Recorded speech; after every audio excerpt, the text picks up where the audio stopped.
Là, on est dans le Rajasthan indien, au sud de Jaipur, à Ajmer, je crois que ça s'appelle. On a passé la journée d'hier dans un resort aquatique. En gros, on s'est fait plaisir. Les enfants ont pu tester les toboggans à eau, on a été bien reçus, c'était très sympa, voilà. L'essentiel c'était qu'on s'amuse. Et arrivé hier, j'ai demandé s'ils avaient des endroits pour mettre les poubelles, parce qu'en Inde c'est un vrai débat personnel en fait. Je sais même pas comment on pourrait appeler ça, c'est un crève-cœur. On trouve pas de poubelles pour vider nos propres poubelles. Oui, à 5 on génère quand même des déchets, c'est une réalité. Les poubelles en fait, à chaque fois on en voit tout plein au bord de la route et personnellement j'arrive pas à me dire que je dois acheter mes poubelles au milieu des autres poubelles dans la rue comme ça, où sont les vaches et les cochons, et voilà, voir tous ces animaux bouffer du plastique. Moi perso j'ai un problème de conscience en fait, voilà, avec ça. Et donc hier en arrivant ici, je leur ai demandé où je peux mettre les poubelles, ils m'ont indiqué de les mettre là par terre, voilà. Pas terrible, et puis en fait là ce matin ils sont venus s'en occuper, ils les ont mis dans un gros bac, et le gros bac il a été déversé en face du resort, là où sont les vaches. Comment vous dire que ça ne me pèse vraiment beaucoup. Bonjour, nous c'est les Waffles. Nous avons décidé de parcourir le monde en famille. Après avoir découvert l'Europe pendant 1 an, nous t'emmenons sur les routes d'Asie avec Jeff, notre camping-car américain.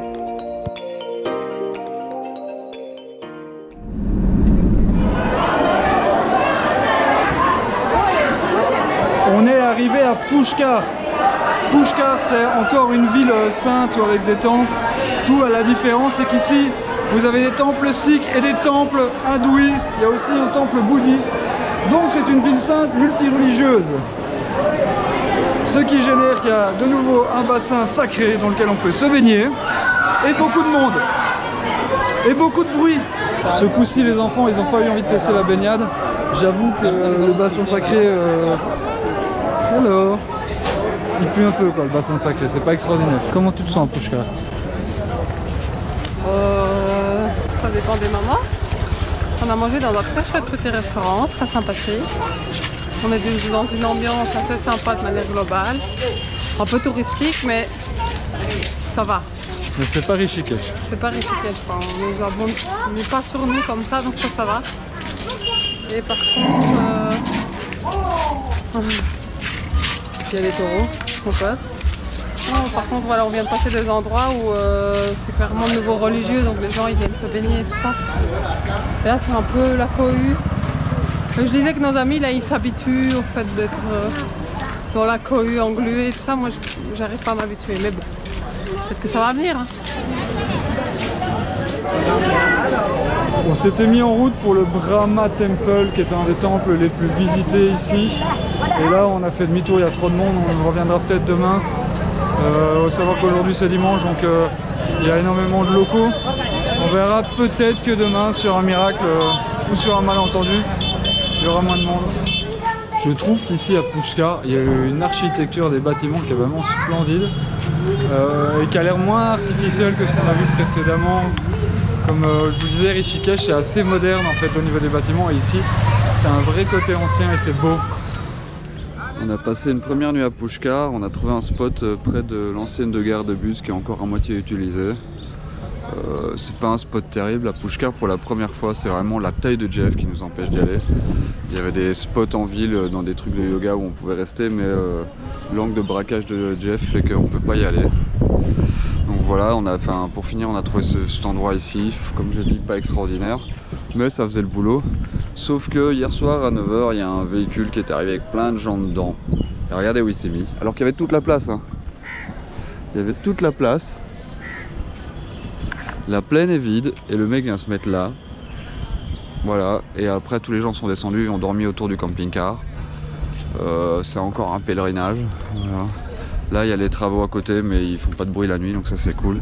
Mais je me dis, mais pourquoi le gars est obligé de venir se foutre là? Les Indiens va vraiment falloir qu'on parle du problème de proximité. Alors, petite vidéo pour tous ceux qui râlent quand ils sont dans des aires de camping-car ou dans des spots nature où les gens viennent se mettre à 3 mètres d'eux. Venez en Inde, vous serez à 50 cm des gens. Deuxième jour, visite à Pushkar. On a en plus des visites des petits objectifs. Anaïs, il faut qu'elle trouve un hôpital pour faire une nouvelle prise de sang, vérifier que ça aille mieux, ce qu'on a vérifié l'autre jour. Et puis moi, couper mes cheveux. Je pense que vous vous êtes rendu compte que ça fait trop longtemps que j'avais pas coupé mes cheveux. Je vois là-bas, je voulais laisser pousser, mais c'est trop compliqué, il fait trop chaud, c'est pas agréable. Donc voilà, pour ceux qui se demandaient ce qui arrivait avec mes cheveux, ça va être résolu. Et puis visiter un temple ou deux, voir si c'est un peu moins encombré que hier. On verra. Ça y est. La prise de sang est effectuée. On va attendre les résultats en espérant que ce soit positif. Alors on est chez le coiffeur. Les hommes veulent se couper les cheveux. Ouais, j'ai des pinces dans les cheveux. Quoi? La mission coiffeur, elle est faite. Regardez, 3 styles différents.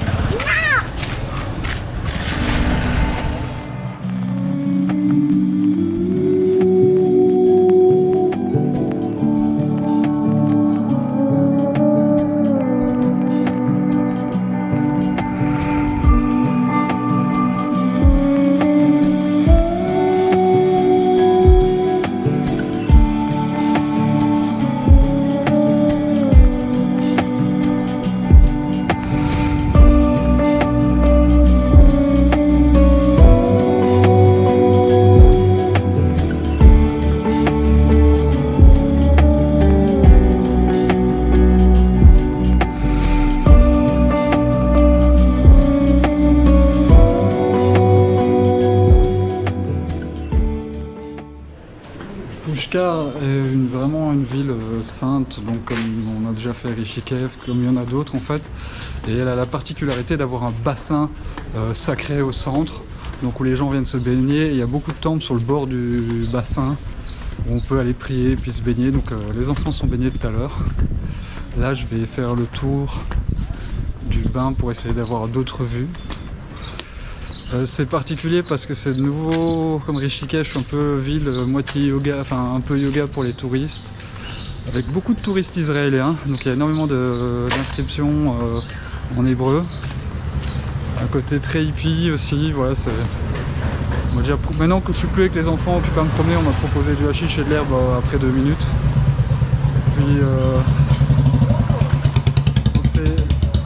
yoga, hippie, et puis le côté ultra religieux de l'hindouisme.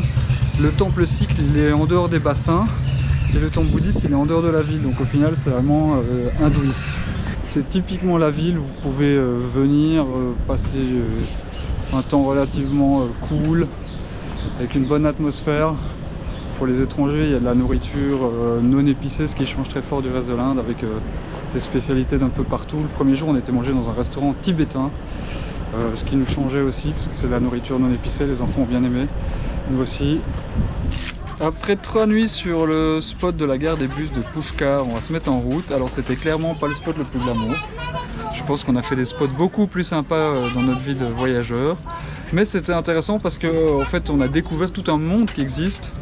Tous ces pèlerins qui viennent et qui dorment à même la gare. Donc on a eu 2 nuits, des gens qui dormaient tout autour du véhicule.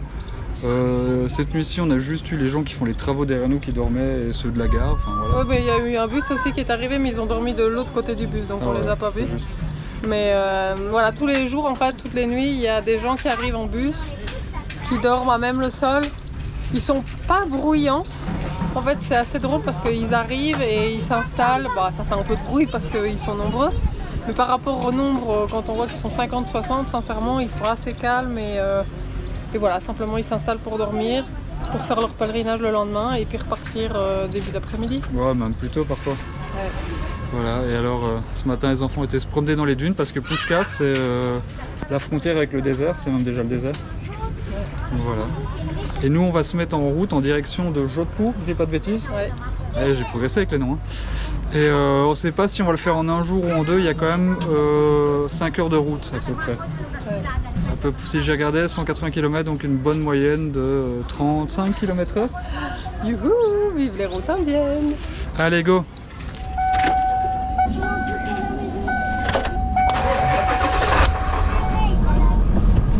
berges allemands quand ça va pas bien. Il a son chien sur la moteur. On va devoir changer plus. 4x4 Jeff. Faut quand même se dire qu'on a démarré cette route. Google nous a montré du orange et puis on a eu une belle route goudronnée. Et là, on est censé être sur du bleu, donc pas compliqué. Et on se retrouve sur des petits chemins de terre, quoi. Vive l'Inde!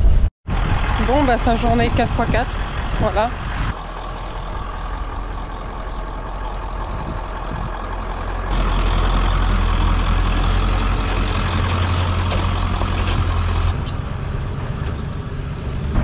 Et il l'a fait! Ça va, c'était moins compliqué que ce que je pensais. On nous demande souvent, et en fait, il y a vraiment cette histoire de level up. Au fur et à mesure qu'on avance dans les pays, en fait, le niveau de conduite augmente et le niveau de difficulté augmente. Et donc maintenant, on lui dit c'est facile, quoi. Je pense qu'on est sur une des routes les plus compliquées qu'on ait faites depuis le Pakistan. Elle vaut la route qu'on a prise pour aller dans les montagnes au Pakistan, là, celle-ci. Voilà, bah après on s'en sort, c'est pas non plus bloquant. Faut juste éviter les trous, essayer de pas trop secouer Jeff. Je me suis déjà arrêté pour deux fois pour vérifier son état. Pour le moment, tout va bien. Et là, de temps en temps, on a des sections qui roulent. On a encore un bon 17 km. L'avantage de cette route, c'est qu'on n'a quasi personne sur la route. Très très peu. Ah, suffisait que je le dise. Suffisait que je le dise.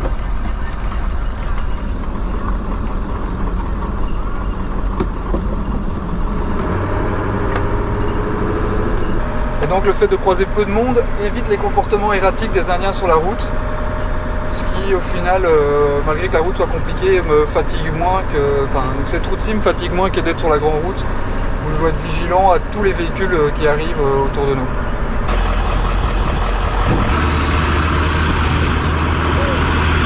Bon. Donc là on suit le tracteur, on profite pour faire une vidéo, il y a 5 km et on va pas avoir la possibilité de dépasser. Alors comment est-ce qu'on est arrivé sur cette route? Eh bien c'est simple, on est arrivé sur cette route en suivant Google Maps. En gros, pour quitter Pushkar, on avait deux routes. Une route qui retournait vers Ajmer où on avait été, qu'on connaissait et on savait pas évidente à travers les montagnes, et une route qui avait l'air somme toute assez facile et qui continuait. C'est la route qu'on a choisie parce que c'était aussi en termes de logique celle qui semblait la mieux. Bon allez, c'est quand même cool, il y a une moto qui est passée qui lui a fait signe pour lui expliquer qu'il y avait nous et il y avait le bus derrière qui devait passer. Donc il s'est mis sur le côté gentiment. Alors là on a retrouvé la route principale. Mais franchement, je sais pas si c'est pas pire en fait. Il y a des trous partout, c'est comme du gruyère. Il y a, enfin voilà, des espèces de nids de poules. Mais surtout nous on craint pour nos pneus. Enfin, moi je crains pour les pneus. Même les enfants ils savent pas faire de Lego en fait. Ça avance. Bon, cette fois je pense qu'on en est sorti. On est sur une route plus grosse et là Nico fait même une pointe à 70. Ouhou. Ça va bien mon cœur? Ouais, c'est plus facile à gérer. Il n'y a pas beaucoup de trafic donc ça va, c'est sympa. On est arrivé à Jodhpur. Le spot est correct sans être exceptionnel, mais c'est déjà un peu mieux que le spot sur le parking des bus. Derrière nous il y a le fort, je sais pas si on voit. Là. Voilà, c'est le fort. La ville est là-bas. Ça a l'air super beau, il y a des monuments qui ont l'air extra. On a un peu hâte de découvrir ça, là on s'est posé tranquillou. On va voir un peu comment ça va se passer pour les prochains jours. Quand on arrive dans une ville, et ben, chaque fois il faut se repérer, faut trouver où sont les magasins, où sont tout à proximité du camping. Pas toujours évident. Là je vais essayer de trouver 2 grandes bouteilles d'eau. On a un problème avec le filtre Berkey pour le moment, ils n'arrivent pas à filtrer l'eau de l'Inde. Et donc du coup je vais me promener ici et surtout essayer de ne pas me perdre pour retrouver le chemin du camping après. En tout cas le centre-ville de Jodhpur pour le moment, enfin le centre. Je sais pas où j'en suis par rapport au centre. C'est assez sympa. Il faut juste que vraiment, comme j'ai dit, que je ne me perde pas dans toutes ces rues. J'ai trouvé 3 bouteilles d'eau comme je voulais. Et en plus ça me permet de faire un premier tour dans la ville. C'est pas dégueu, hein. Si on dort bien et qu'on est tranquille sur notre spot, je pense qu'on va rester quelques jours ici parce que tous les bâtiments de point de vue architecture, ils ont beaucoup de charme. Maintenant que la mission eau est effectuée, il faut que je retrouve mon chemin. Je pense que ça devrait aller, j'ai été plus ou moins tout droit, mais je peux pas trop compter sur Google Maps dans ces ruelles parce que ouais, ça va pas fonctionner des masses. J'ai assez facilement retrouvé mon chemin. Maintenant il me reste à gravir encore les marches et à remonter jusqu'au spot. Ce matin on est à Jodhpur, on a dormi pas loin du fort, donc on va aller voir là-bas. Alors on s'est fait réveiller un peu tôt, donc on va aussi aller voir si on peut dormir sur le parking du fort plutôt que sur ce parking-ci. Et puis on va aller se balader parce que apparemment elle s'appelle la ville bleue. Et donc on va aller voir à quoi ressemble cette ville bleue.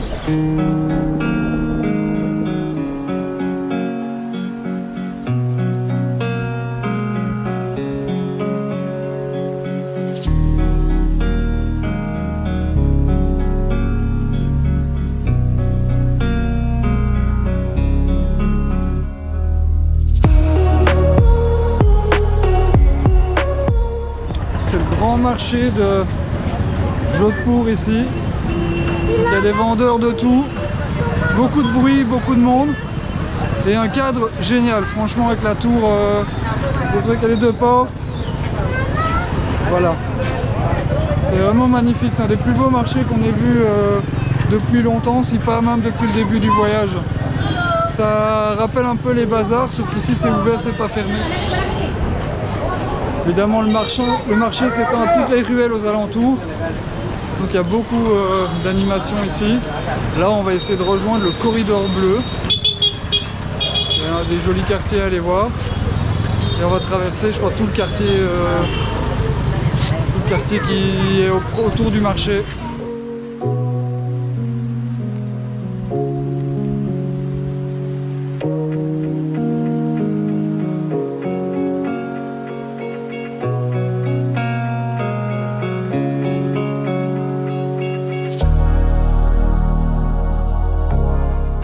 On arrive tout doucement au corridor bleu et en fait toute cette partie de ci, la ville elle est bleue, il n'y a pas que ici mais ici c'est un peu plus accentué et donc c'est pour tous ces bâtiments qu'on appelle cette ville la ville bleue.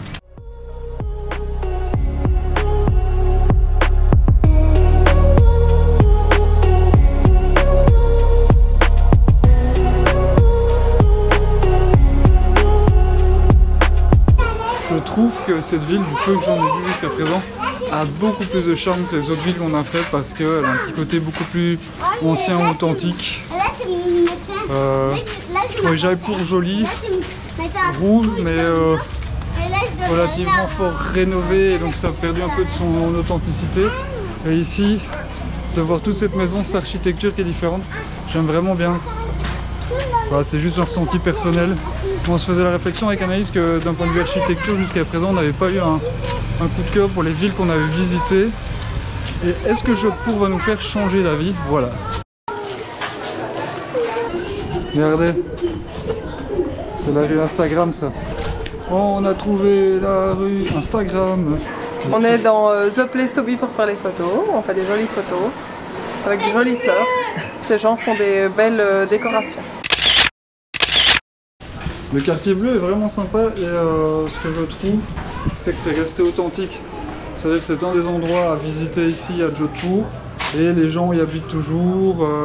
Ça s'est pas transformé en usine à touristes, donc c'est vraiment... voilà, j'aime bien, c'est authentique en fait, j'ai pas d'autres mots. Et les gens sont sympas. Ouais. Et on a peut-être une leçon à prendre parce que franchement ils doivent avoir des gens quand même régulièrement devant chez eux sur leur pas de la porte pour prendre des photos et ils restent souriants et gentils. Initialement on n'avait pas prévu de venir à Jodhpur parce qu'on avait vu sur la carte qu'il faisait beaucoup trop chaud. Et puis en fait on a vu les photos de nos copains suisses, Marlène et Nadèle, on va être honnête, et les photos nous donnaient super envie d'y aller. Donc on est venu et quand je vois ça, là jusqu'à présent je regrette pas. Et puis on a beaucoup de chance, c'est qu'il fait moins chaud ce matin, il y a eu une petite pluie hier, il y a eu un peu de pluie. C'est pas des grosses pluies donc ça trempe pas tout, c'est sec, on peut marcher tranquille et se promener, mais surtout ça rafraîchit l'air de quelques degrés et c'est juste ce qu'il faut en fait. À Jodhpur il y a 2 bassins comme ceci en plein centre-ville, je pense même qu'il y en a un 3e. Ici c'est le premier qu'on ait vu, on est juste sur le pont central. sépare deux parties du bassin. C'est super beau, mais l'eau elle est vraiment pas propre en fait. C'est malheureux. Alors à Pushkar, l'eau était pas spécialement propre, mais elle était quand même plus ou moins claire. Là, ici elle est verte de chez verte. Hein. On arrive au deuxième bassin, qui est pas plus propre que le premier. On a fini ce premier jour de visite. Fait quelques courses dans le centre aussi. Alors, comment vous avez trouvé cette ville? Il y a des côtés beaux, il y a des côtés pas beaux, il y a des côtés qui puent, il y a des côtés qui sentent pas bon. Et comparé aux autres villes qu'on a fait? Bah, en termes jolis, ça dépasse de 5 niveaux. Je suis occupé à faire un état des lieux de Jeff après les broutes bosselées qu'on a fait. Et là, malheureusement, c'est un peu la soupe à la grimace. Je vais vous montrer les lames de suspension du côté gauche. Le mec qui nous a refait ça en Iran, la deuxième fois, bah, il a fait ça comme un clampin parce que regardez. Et donc là, les lames sont occupées à toucher le châssis, à frotter sur le châssis. Ça va déjà un peu abîmé de ce côté-là. Et de l'autre côté, c'est pas plus glorieux parce qu'on va vers la roue. Regardez comme on est proche de la roue. Donc voilà. Je sais pas trop ce qu'il a fait le gars, mais voilà, il a oublié. Enfin, il faut mettre un truc pour tenir ici. Et là, ça part en cacahuète complet. L'autre côté a l'air bien, j'ai pas encore vérifié partout.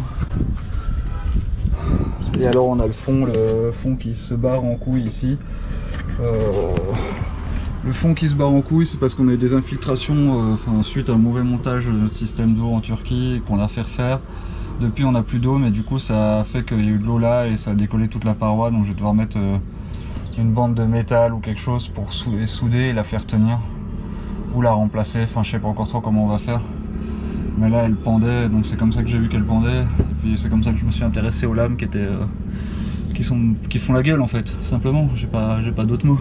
De l'autre côté ça a aussi un peu bougé, mais c'est pas aussi catastrophique que de l'autre côté. Là, de l'autre côté c'est vraiment la merde. Ah, je vais continuer mon tour d'observation de Jeff.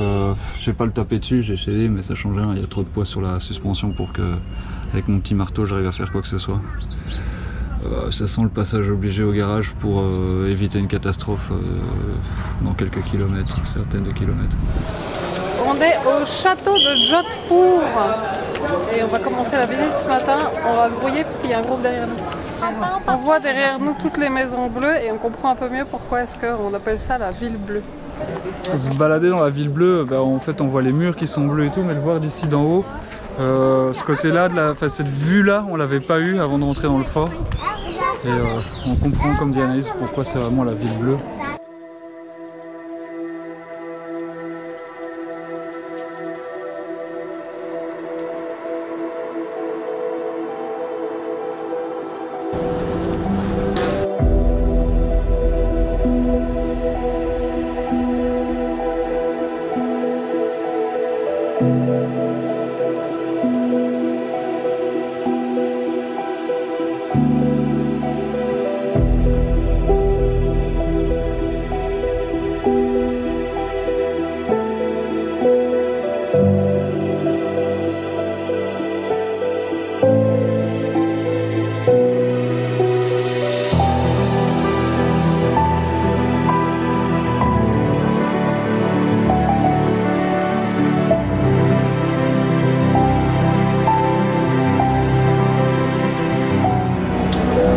Sur la cour supérieure du temple. C'est l'endroit où il y a plein de touristes, plein de monde. On a aussi une vue imprenable sur la ville. Et sur le bâtiment juste en face, on peut voir tous les détails architecturaux. Voilà, vous commencez à me connaître, vous savez que j'aime bien ça. On est aux appartements royaux. Pas mal, hein. Un peu fort décoré. Mais c'est un style. Moi, ce que j'aime beaucoup, c'est les boules de Noël. Je crois que c'est l'époque. J'ai un doute. Mais peut-être.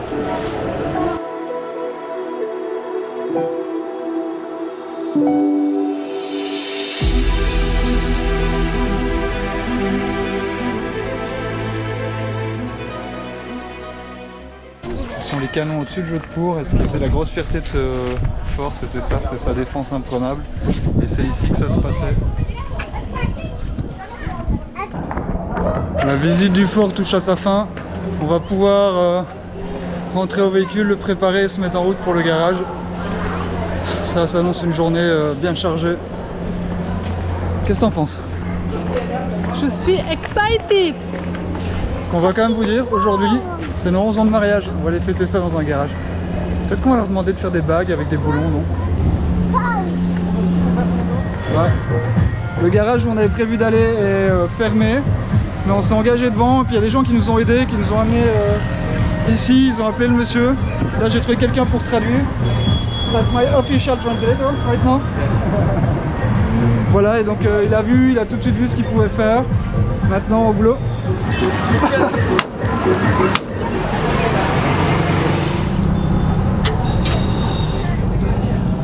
Un peu plus d'une heure après l'arrêt, on a réparé le truc. Ça nous a coûté 1500 roupies, ce qui fait grosso modo 17 €.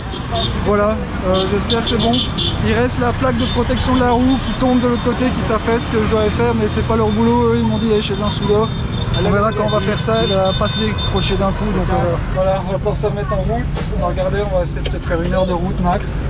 Sortir de Jodhpur, j'allais dire Udaipur, mais on n'y est pas encore. Jodhpur, voilà. C'est reparti pour la jungle de la route. Alors on était en chemin et j'allais vider les urines quand un gars a débarqué à moto. Et en fait en vidant les urines on vérifiait que la réparation tienne parce que je sais pas, j'avais une drôle d'odeur. Et on se rend compte que la plaque de protection, donc on avait déjà vu qu'elle était abîmée, mais on s'est rendu compte qu'en fait là elle touchait la roue. Du coup ce cher monsieur nous a téléphoné à je sais pas qui et il nous emmène chez lui pour qu'il nous répare la plaque. Donc voilà, parfois il y a tout se met en place. On a des copains qui nous suspectent d'avoir des problèmes mécaniques pour nous permettre de rencontrer des gens. On leur fait une petite dédicace, ils se reconnaîtront. Cette fois-ci, c'est comme une rencontre qui nous emmène au garage. Hein. Je veux bien qu'on soit d'accord sur ce point, s'il vous plaît.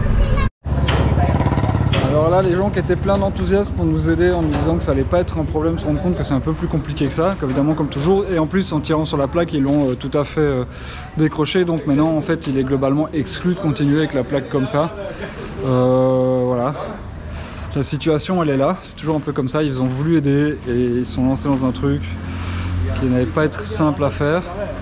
On va voir ce qu'ils disent. J'attends parce qu'ils ont fait venir du monde pour traduire. Ça, c'est cool.